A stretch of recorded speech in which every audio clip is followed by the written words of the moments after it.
தேர்தல் செயல்முறையை எளிதாக்கவும் நம்பகமானதாக மற்றும் வெளிப்படைத்தன்மையுடனும் மாற்ற இந்திய தேர்தல் ஆணையம் கடந்த 6 மாதங்களில் 28 புதிய முன்னெடுப்புகளை மேற்கொண்டுள்ளது.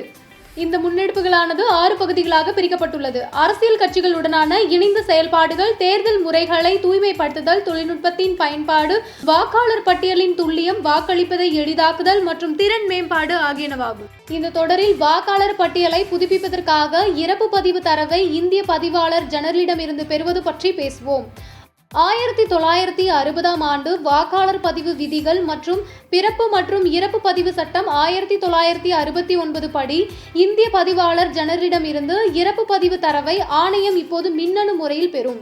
இது பதிவு செய்யப்பட்ட இறப்புகள் குறித்த தகவல்களை வாக்காளர் பதிவு அதிகாரிகள் சரியான நேரத்தில் பெறுவதை உறுதி செய்கிறது. மேலும் இறந்த வாக்காளர் பெயரினை நீக்குவதற்கான படிவம் 7 கீழ் முறையான கோரிக்கைக்காக காத்திருக்காமல் வாக்குச்சாவடி நிலை அதிகாரிகள் களத்தில் தகவல்களை சரிபார்க்கவும் உதவும். அடுத்த காணொளியில் இந்திய தேர்தல் ஆணையத்தால் மேற்கொள்ளப்பட்டுள்ள பிற முன்னெடுப்புகளை பற்றி காண்போம். இதுபோன்ற இந்திய தேர்தல் ஆணையம் தொடர்பான மேலும் புதிய தகவல்களுக்கு எங்களது அனைத்து சமூக ஊடக தளங்களை பின்தொடரவும் மற்றும் சப்ஸ்கிரைப் செய்யவும்.